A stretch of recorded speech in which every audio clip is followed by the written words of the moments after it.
Բարև ձեզ սիրելի ռադիոլսողներ, ձեր ռադիոընթունիչները FM 106 եւ 5 հաճախականության վրա են, դուք գործարար ալիքն եք լսում, այսօր 5 շաբթի է, իսկ 5 շաբթի օրերը մեր եթերում տեխնոլոգիական են, այս նախագիծը թե 5 շաբթին մենք իրականացնում ենք առաջատար տեխնոլոգիաների ձեռնարկությունների միության հետ համատեղ, դուք լսում եք Tech Hire հաղորդաշարը, Սարգիս Կարապետյանի հեղինակային հաղորդաշարն է սա, անցած թողարկմանը մենք զրուցում էինք ներդրումների մասին տեխնոլոգիական ոլորտում, զրույցը երկար էր եւ ծավալուն, այն հնարավորություն չեղավ տեղավորել 25 րոպեի մեջ, այդ իսկ պատճառով այսօր դուք կլսեք այդ զրույցի շարունակությունը, ես ձեզ բարի դիտում եւ բարի ունկնդրում եմ մաղթում։ Հիմա բան անենք, անցնենք խոսանք ավելի հնարավորությունների մասին, եթե դու հասարակ քաղաքացի ես, պետական մարմիններում աշխատող մարդ ես, կառավարման բարձրագույն օղակներում ես, թե բիզնեսմեն ես, որը տեխնոլոգիաների մեջ չի, դու կարաս ներդրում անես ինովացիայի մեջ, տեխնոլոգիաների մեջ, ուզում եմ մի քիչ խոսանք դրա մասին, թե եթե խոսանք 10-20 տարի առաջ մի քիչ դժվար էր սովորական մարդու համար այդ պատկերացնելը, բայց այսօր բոլոր ինֆրաստրուկտուրաները ստեղծվել են, թե պետական մարմինների համար, թե անհատների համար, թե բիզնեսմենների համար, որ մի քիչ էլ ներդրում անեն ինովացիաների մեջ։ Հիմա ով ինչքան շատ կհավատա այդ ամեն ինչին, ավելի շատ, բայց ինձ թվում է ժամանակն է, որ դրա մասին խոսենք։ Ուրեմն տեսեք, սկզբից խոսանք, եթե ներդրումներից ենք խոսում, ոնց է այդ ամեն ինչը համեմատած այլ ներդրումների հետ։ Այդ ամենակարևոր հարցն է իրականում։ Մենք խոսում ենք, մենք մի քիչ առաջ խոսում ենք նրա մասին, որ մարդիկ օրինակ տուն են առնում որպես ներդրում, անշարժ գույք, դա ամբողջ աշխարհում է նորմալ տարածված պրակտիկա է, բանկերում են դնում որպես ավանդ, պարտատոմսեր են առնում, ոսկի են առնում եւ այլն։ Ինչի ենք մենք այսօր սրա մասին խոսում, էլի, որտեղ վերջերս հրապարակվեց ավանդների թիվը Հայաստանի Հանրապետությունում, ու այդ իրականում ահռելի թիվ էր, ու ռեկորդային էր սաղ տարիների ընթացքում, բայց դա նշանակում է, որ երկրում կա ներդրման համար փող։ Այսինքն նենց չի, որ այդ գումարը պետք է ինչ-որ կան մարդիկ, ովքեր որ ունեն, կարողացել են խնայել ինչ-որ գումար, ու իրանք անում են ինչ-որ ներդրումներ, ու իրանք կարծես թե ներդրում են ավանդի տեսքով, անշարժ գույքի տեսքով։ Ընդ որում, եթե դու ներդրում ես անում անշարժ գույքի մեջ կամ ավանդ ես դնում, դա չի նպաստում այդքան նրան, որ արտաքին ներդրումներ լինեն։ Իսկ երբ որ դու ինովացիայի մեջ ես ներդրում անում, դու նպաստում ես, որ արտաքին ներդրումներ լինեն։ Ամեն մի ներդրումը իր հետ բերում է անգամներ շատ արտաքին ներդրումներ մեր երկիր։ Այդ առումով կարող եմ ասեմ, որ հայկական ստարտափները մոտ 2 միլիարդ դոլարից ավել ներդրում են բերել վերջի տարիներին։ Այդ լուրջ այն ընկերությունները, որոնք ասենք տեղական էկոհամակարգից մի քանի 100,000 դոլարներ են ստացել, հիմա արդեն տասնյակ Այդ մի քանի 100,000 դոլարը ոնց են ստացել։ Ստացել են արդեն եղած վենչուրային հիմնադրամներից Հայաստանում գործող եւ հրեշտակ ներդրողների ակումբներից, ում մասին հեսա մանրամասն խոսենք։ Հիմա թվերով, ուրեմն անշարժ գույքի մեջ ներդրումը միջինում տարեկան եկամտաբերությունը 7% է։ Հիմա կարող է մի քիչ Հայաստանում ուրիշ լինի, ուրիշ երկրում ուրիշ լինի եւ այլն, բայց այդ կարգի է, հա։ Պարտատոմսերի մեջ ներդրում անելը 7-ից 9% է, Հայաստանում 9 քանիս է։ Մի քիչ ավել միջև 13 բարձրանում է։ Ամենաբարձր։ Ես 12-ից բարձր չեմ լսել։ Բանկային ավանդները միջինում 4% են աշխարհում, Հայաստանում էլի մի քիչ ոնց որ բարձր է։ Դե դրամային ավանդ, դոլարային, դրամային ավանդներ կա 10-ին մոտ։ Դե եթե հաշվենք ինֆլյացիա եւ այլն, ինքը ահագին ոնց որ տեղ կա խաղալու։ Իսկ վենչուրային ներդրումները, ինովացիոն ներդրումները տարեկան 25-ից 35% են։ Տարեկան։ Այսինքն մի քանի տարվա ընթացքում հնարավորություն կա անգամ 50, անգամ 100 սրա մասին ենք խոսում։ Այո։ Այստեղ ինքը իհարկե ունի իր նրբությունները, հա, ոնց որ ռիսկերը կա։ Եվ venture հենց անունը կոչվում է ռիսկային ներդրումներ, հա, ինովացիայի մեջ ներդրում անելը դա ռիսկային ներդրում է, ու այս ինչ որ ես խոսում եմ, բանա ներդրումների խորհրդատվություն չի։ Օրենքով արգելված է, չէ՞, բանանել է։ Ես ընդհանրապես եմ ասում կոնկրետ ներդրեք, ես ընկերությունների եւ առաջարկների մասին մենք քննարկում ենք իրավիճակը եւ մոդելը։ Ու տես ռիսկով տարբերվում է, հա, օրինակ $250,000 ենթադրենք դու դնում ես ինչ որ բիզնեսի մեջ, չէ՞։ Այդտեղ արդեն ոնց որ օպերացիոն կառավարման ռիսկեր է։ Դա բիզնեսմենների մասին ենք խոսում, այդ բիզնեսը կա հավելյալ ներդրումներ է պահանջելու, ուշադրություն եւ այլն եւ այլն։ Իսկ երբ որ venture-ային ներդրումներ ես անում, հրեշտակ ներդրողների համար կամ venture capital, այդտեղ արդեն պորտֆոլիոյի ռիսկ է։ Այդտեղ գալիս է դիվերսիֆիկացնել պորտֆոլիոն, ուղղակի մի հատ ներդրումը շատ ռիսկային է, բայց ոնց են venture-ային ֆոնդերը աշխատում, իրանց ֆոնդը բաժանում են 20, 30, 50 մասի ու անում են ներդրում այդ 30-ի մեջ, այդ 30-ից մեկը բերում է մի քանի անգամ ավել քան իրանց ներդրումն է, երկուսը բերում է 1-2 անգամ, 1.5-2 անգամ ու մնացածը ձախողում են։ Այսինքն ի սկզբանե ներդրողը գիտի, որ մեծ մասը այդ ներդրումների ձախողելու է, բայց այն մի հատը, այն երկու հատը, որոնք հաջողելու են, անգամ 50, անգամ 100 են անելու իրենց ներդրումները։ 10 նախագծերից 8-ը մեծ հաջողությամբ ձախողելու են եւ չեն աշխատելու, բայց այն երկուսը այնպես են աշխատելու, որ այսինքն եթե դու ոնց որ վերցնես ու ներդրումդ անես ուղակի մի անգամ մեծ կտորով, դա այդքան լավ չի աշխատի, պետք է անել շատ։ Նույնը պետական ներդրումների մասին է։ Այսինքն ոչ թե պետք է վերցնել ու միտեղ տենց մեծ դնել, այլ պետք է շատ անել, շատ ու շատ քանակի։ Դա է բերում, ոնց որ ինովացիայի ֆիզիկան ու մաթեմատիկան, իր բնությունը այդպիսինն է։ Պետք է շատ անես, որ արդյունք դուրս գա, եթե քիչ ես անում, շատ ռիսկ, ոնց որ բանի պես է դառնում, հա, խաղադրույքի պես է դառնում։ Հա, դառնում է տոտալիզատոր։ Հա, եթե քիչ ես անում, խաղադրույքի պես է, լոտոյի պես է լինում։ Եթե շատ ես անում, նոր այդ մաթեմատիկան, բանաձևը սկսում է աշխատել։ Ու ոնց որ որտեղից սկսել, հա, ասենք եթե դու Հայաստանում մի կարևոր բան էլ կա։ Ավանդների մուտքավճարը փոքր է։ Այսինքն այս բարագայում Այդ էլ է միֆ իրականում, հեսա ասեմ։ Ուրեմն Հայաստանում կա 3 հատ, լավ, ամենափոքրից սկսենք։ Այս կա Equify, որը այս տարի է սկսել գործել, այդ պլատֆորմը մինչև այդ չի եղել, որը թույլ է տալիս 10,000 դրամից սկսած ներդրում անել հայկական ստարտափների մեջ։ Ստեղ ոնց որ գիտելիքի պակաս կա, այդ պլատֆորմը այդ սաղ վերցնում է իր վրա։ Այսինքն կա պրոֆեսիոնալ թիմ, որը due diligence են ասում, մի հատ հետազոտում է ընկերությանը, ներդրման առարկա հանդիսացող պայման ունի, որ այդ ընկերությունը պետքա պրոֆեսիոնալ տեղերից ներդրում ստացած լինի, դա եւս ապահովում է, որ ինքը ներդրման արժանի։ Այսինքն պիտի 2-3 պրոֆեսիոնալ ներդրող արդեն հարացել նոր ինքը հայտնվի պլատֆորմում։ Ու տալիս է բոլոր գործիքները, որ քո քարտի միջոցով առանց այդ ընկերությանը հանդիպելու, ճանաչելու եւ այլն կարելի է անել ներդրում։ Այսինքն պարտադիր չէ, դա էլ է մի հատ միֆ կա, որ դե ես տեխնոլոգիաներից չեմ հասկանում։ Ինչ ես ներդրում եմ անում, դե ինչից հասկանում եմ։ Չէ, եւ բանը փողը եւ այդտեղ գումարները մեծ են։ Հիմա այդտենց խոսակցություն։ Ինովացիայի մեջ Հայաստանում կարելի է ներդրում անել 10,000 դրամից սկսած։ Այդ միֆը ոնց որ հանենք, հա։ Հաջորդը գալիս են հրեշտակ ներդրողների ակումբները։ Մենք ունենք Angel Investor Club of Armenia, Հայաստանի հրեշտակ ներդրողների ակումբ, ունենք բանա Business Angel Network of Armenia, բիզնես հրեշտակների հայկական ցանց եւ STAN, Science and Technology Angel Network, գիտության եւ տեխնոլոգիաների հրեշտակների ցանց, որոնք իմիջիայլոց լոկալ միայն հայկական ցանց չեն, Սփյուռքից էլ ակտիվ մասնակցություն կա, փորձավոր մարդիկ կան, ովքեր իրենց կյանքում ամբողջ կյանքը տեխնոլոգիաների մեջ են եղել, տեխնոլոգիական ներդրումներ են արել, ուստեղ ամենափոքր ներդրումը սկսվում է $5,000-ից։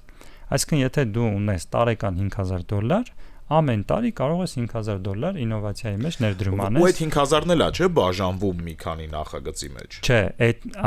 այդ մինիմալն է, այսինքն այդ 5,000-ը մի նախագծի մեջ 5,000։ Մի նախագծի մուտքը 5,000։ Հա, այսինքն այն միֆը, որ դա թանկ է հարուստների համար է, արդեն այդ ինֆրաստրուկտուրան կա։ Գնում եք ecfify.com, նայում եք ինչ կա, հենց հիմա էլ ակտիվ ոնց որ բաներ կա, տեսնում եք ինչը ձեզ դուր է գալի, առողջություն 10,000 դրամից կարելի է ներդրում անել։ Այս էլի խորհուրդ չի ներդրումներ անելու, ուղղակի ասում եմ որտեղից կարելի է սկսել, ուսումնասիրել եւ այլն։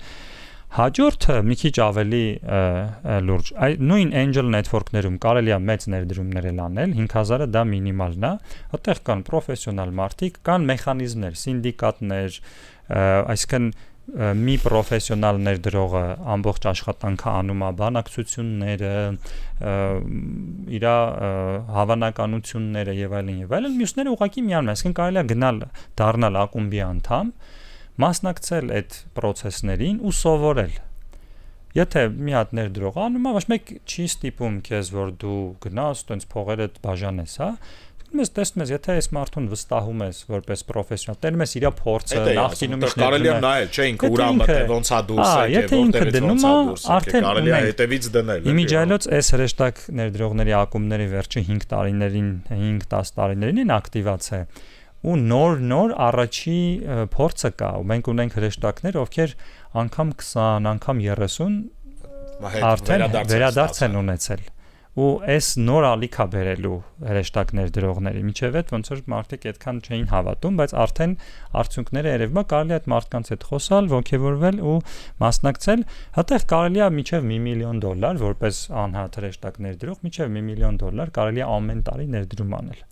Այդքան ընկերություններ կան, այդքան տեղ կա ներդնելու։ Հաջորդը, եթե չեք ուզում ուղիղ ընկերությունների հետ աշխատել ու մի քիչ ավելի քիչ ռիսկային եք ուզում լինել, այդ արդեն գնում եք venture-ային ֆոնդերի հետ աշխատել, այսինքն դուք դառնում եք limited partner, սահմանափակ բաներով, իրավունքներով պարտներ, այսինքն դուք ֆոնդը ունի պրոֆեսիոնալ մենեջերներ, դուք այդ փողը վստահում եք իրանք են ներդրում որոշում ինչ ընկերությունների ներդրում անեն։ Կա Smartgate VC-ին, կա Big Story VC-ին, կա Formula VC եւ կա Triple S VC։ Կան էլի նոր առաջացող VC-ներ, High Fund-ը կա, որը այդքան շատ հիմա ակտիվ չի, բայց ամեն դեպքում 4 հիմա շատ ակտիվ գործող VC-ներ կան, եւ 4 չէ, 5 կներեք, Granatus Ventures։ Իրանք ունեն ամեն մեկը ինչ որ ուղղություններ, biotech, deep tech, SaaS եւ այլն, հա, ճաշակի խնդիր է արդեն, ու ինչը դուր է գալիս, հա, բոլորի հետ կարելի է շփվել, ծանոթանալ, խոսալ, իրանց հաջորդ ֆոնդի մեջ մասնակցություն ունենալ։ Այդտեղ ճիշտ ասած մինիմալ չափը չգիտեմ ամեն ֆոնդի համար, բայց ինձ թվում է պետք է որ մի 50-ը հերիք լինի մասնակցելու համար, կարող է նույնիսկ ավելի փոքր լինի մասնակցելը, կախված ֆոնդից, այդ պահից կարելի է խոսալ, միջև տենց 250, միջև մի քանի միլիոն $, արդեն կարելի է դնել ու ոնց որ բանել։ Նույնը պետության համար, հա, ասենք պետական մարմինները կարող են այդ ռիսկը, պետական փողը բոլորս էլ հասկանում ենք, որ հարկ վճարողի փող է, պետք է հաշվետվողականություն լինի, պետությունը չի կարա շատ ռիսկերի գնա, բայց այդ մտածելակերպով գնանք ու չանենք, կարանք մենք մեզ թույլ տանք ինովացիայի մեջ ներդրում չանենք, չէ։ Ուրեմն դա ոնց է աշխատում, բոլոր երկրներում, զարգացող երկրներում կան կամ այդ national fond-երը, որոնք որ ուղիղ ստարտափ վերցնում են պրոֆեսիոնալ մենեջերներ, պետական բյուջեից փող են դնում, այդ մենեջերներն են արդեն որոշում որտեղ դնեն։ Եվ կա մի քիչ ավելի քիչ ռիսկային, այդ ոնց որ fund of funds են ասում, ֆոնդերի ֆոնդ, պետությունը դնում է ինչ-որ մի գումար, կամ այդ գումարը ամբողջությամբ դնում է venture-ային ֆոնդերի մեջ ինչ-որ ձևով, կամ օրինակ շատ լավ բանաձև է, որ պետությունը venture-ային ֆոնդերին ասում է ինչքան դուք հավաքեք, ես մի այդքան էլ ավելացնում եմ, այսինքն venture-ային ֆոնդերը ուժեղանում են, եթե ասենք ինքնք հավաքել են հայկական ֆոնդերը սկզբից 1, 2, 3 մինչև 7 միլիոն էին, այս հաջորդիվ արդեն մինչև 30 միլիոն կարողանում են հավաքեն։ Ու իրականում առաջարկը շատ ուժեղացնում է, որտեղ եթե ես ներդրող լինեմ, թե ինչ-որ մեկը գա ու ասի, որ պետությունը այս նախագծի մեջ դնելու է ուղիղ այնքան, ինչքան որ այս պահին դու կդնես, դու երկրորդը, երրորդը, չորրորդը,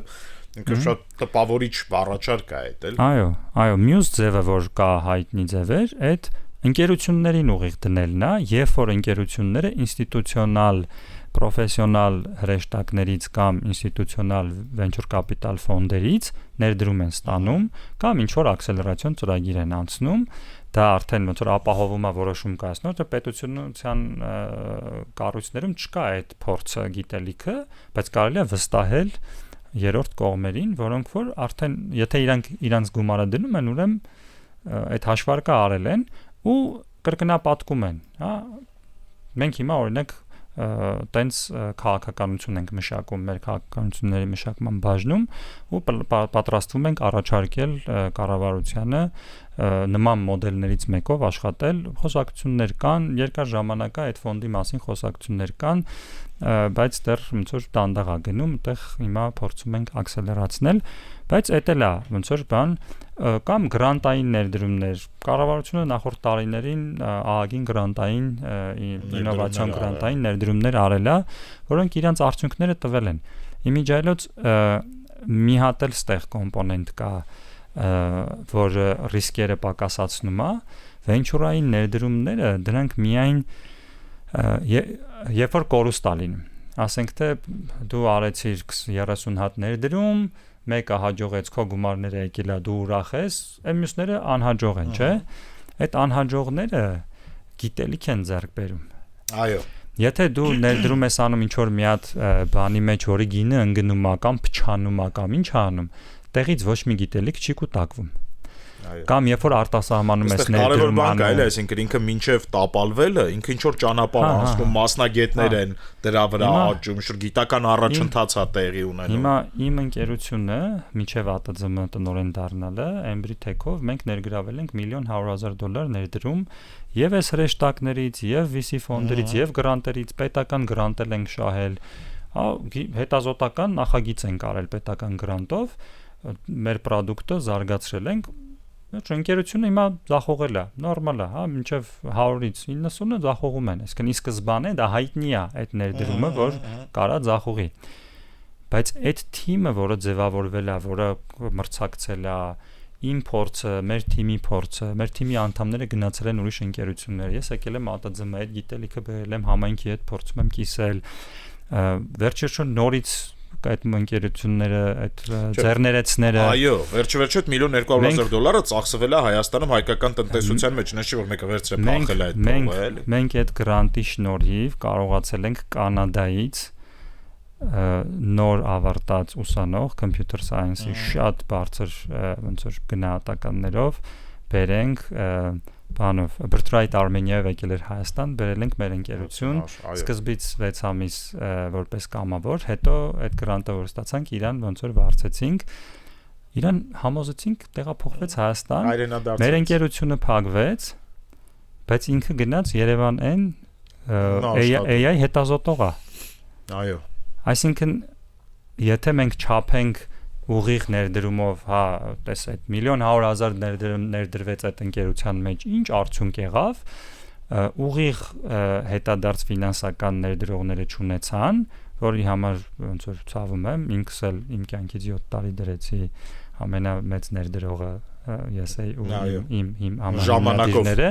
իմ համահիմնադիրները, շատ ցավալի է, այդպես ես այդ հաճույքով եմ ասում, շատ ծանր ճանապարհ ենք անցել, բայց եթե նայում ենք իր էֆեկտները ու այդ հետեկածը, օրինակ պետության աչքերով եթե նայենք, գոնե մի հոգի բան հայրենադարձ ունենալը, որը բարձր տեխնոլոգիական ոլորտում աշխատում ունեցող ու հիմա արհեստական բանականության հետազոտող գիտությամբ զբաղվում մեր երկրում, այո, մենակ այդ հերիք էր, որ այդ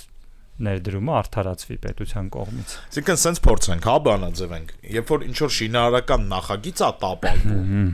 իրանից հետո փլատակներ հրապարակ եւ փլատակներ, իրանից հետո մնում է շինարարական աղբ, կոպիտ ասած։ Երբ որ դու ներդրում ես անում, պետությունը կամ անհատը ներդրում է անում, տեխնոլոգիական ոլորտի որևէ ընկերության մեջ, որևէ process-ի մեջ, նույնիսկ երբ որ այդ նախագիծը տապալվում է, այդ մեկը, որտեղ մենք ֆիքսեցինք արդեն, որ ինքը 10-ի մեջ է անում։ 10-ից 2-ը իրան բերում են եկամուտ, իսկ այն 8-ը, որը իրա տեսանկյունից եկամուտ չեն բերել։ Տեխնոլոգիական հասարակությունը ընդհանուր առմամբ երկրին